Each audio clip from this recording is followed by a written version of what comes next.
آدمای کمالگرا کلا نمیتونن شکست رو بپذیرن. برای همین به صورت وسواسگونه انقدر یه کار رو بالا پایین میکنن که مطمئن بشن قرار نیست شکستی بخورن. اونا یه باور غلط دارن، یا همه یا هیچی. یعنی یه خطای فکری که الیس بهش اشاره کرده، یکی از نظریه پردازان شناختی علم روانشناسی. یعنی اون میگه یا من باید بهترین خونه رو داشته باشم یا کلا خونه نمیخوام. خب نمیشه همچین چیزی تو دنیای واقعی. تو وقتی که تلاش کنی ممکنه یه ورگی هم شکست بخوری، ممکنه تلفات بدی، ممکنه اشتباه کنی، ممکنه خطا کنی. انگلیسی ها یه ضرب المثلی دارن، میگن ریسک نکردن بزرگترین ریسکه تو دنیایی که احتمالات وجود داره.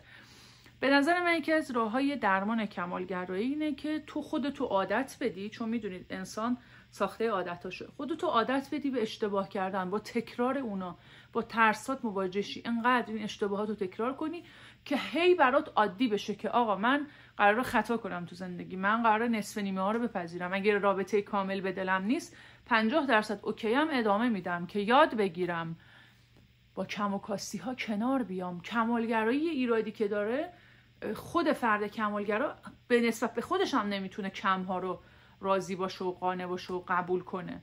و خب شاید این یه بخشش از انتظارات والدین از کودکی اومده، یه بخشش به خاطر ژن‌های معیوبه، یه بخشش هم والدین به اندازه کافی به اون فرد مهر و محبت نداشتن و این یه جوری با عقده این که مثلا بخواد خیلی کامل باشه و شکست خورده نباشه و خودشو خیلی آدم موفقی نشون بده داره بزرگ میشه.